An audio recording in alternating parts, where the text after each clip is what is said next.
טוב, אנחנו מדרגים, קודם כל שים חלשים, וטוב, נטעם. נתחיל בזה, כי זה נראה הכי מגעיל. יאללה, פתח. שבינתיים מלפפונים. תשמעו, אי אפשר לדעת אם זה מגעיל או לא. זה כבר פתח עם זה. יאללה, רגע, אני גם רוצה. הנה, צ'יז. מגעיל את אחוז שרמוטה. לא מה לי.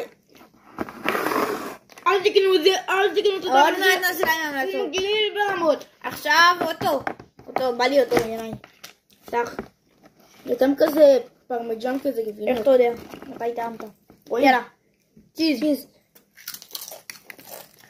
חמוד, בעיניי חמוד, בסדר.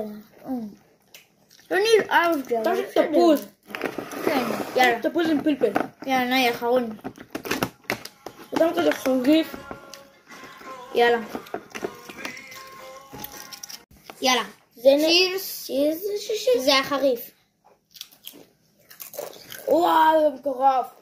זה טוב, זה גם לא חריף. אבל זה מטורף. אוקיי. המלצות. יאללה, די, עכשיו אנחנו עושים המלצות. טוב, המלצות. זה מה שפחות אהבנו, זה מה שאנחנו פחות אהבנו. לא כדאי לכם לקנות את זה. אל תקנו את זה. ביי. זה חמוד כזה, חמוד. אתם יכולים לקנות את זה. לא יודע, בסדר, זה כזה תפוז.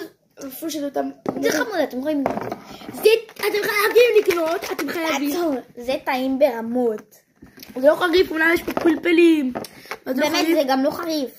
אתם חייבים לקנות את זה, זה טעים ברמות, אתם חייבים לקנות את זה. שמעתם אותי? טוב, בקיצור. שמעתם אותי? ביי. הוא הגזים לגמרי.